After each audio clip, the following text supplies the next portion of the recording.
No, l'equip està molt content després de la victòria l'altre dia, a l'últim minut, no? Sí que és veritat que jo crec que va ser un partit on, sobretot la primera part, van tindre per sentenciar, diguéssim, però sí que és veritat que guanyar a l'últim minut, a l'última jugada, et dona un plus, no? Jo crec que l'equip ara està bé, sobretot a casa, no? On l'equip està competint bé i està guanyant.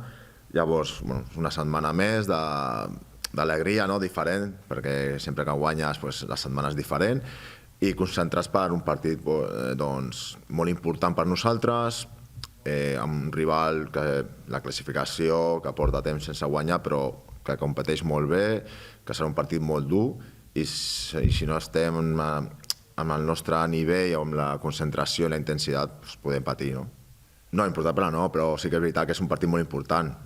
No és fàcil guanyar 2 partits consecutius a casa, però és la mentalitat que tenim nosaltres d'intentar guanyar, el que van dir, d'arribar a les últimes 10 jornades amb opcions de tot, i això passa per guanyar diumenge.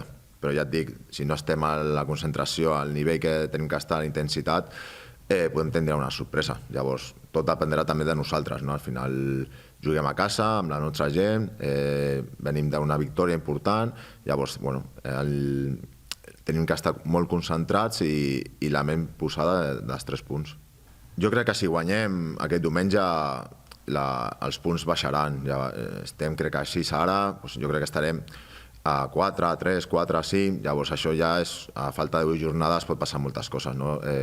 Quan ja queden poques jornades, els equips ja hi ha més nervis, ja hi ha més pressió, no? I llavors jo crec que també hi ha que equips fallaran, però també dependrà de nosaltres, no? Al final nosaltres necessitem punts, necessitem guanyar, hi ha equips que estan millor que nosaltres, que necessiten perdre més punts que nosaltres, llavors nosaltres el nostre camí, però ja et dic, tot passa per guanyar diumenge.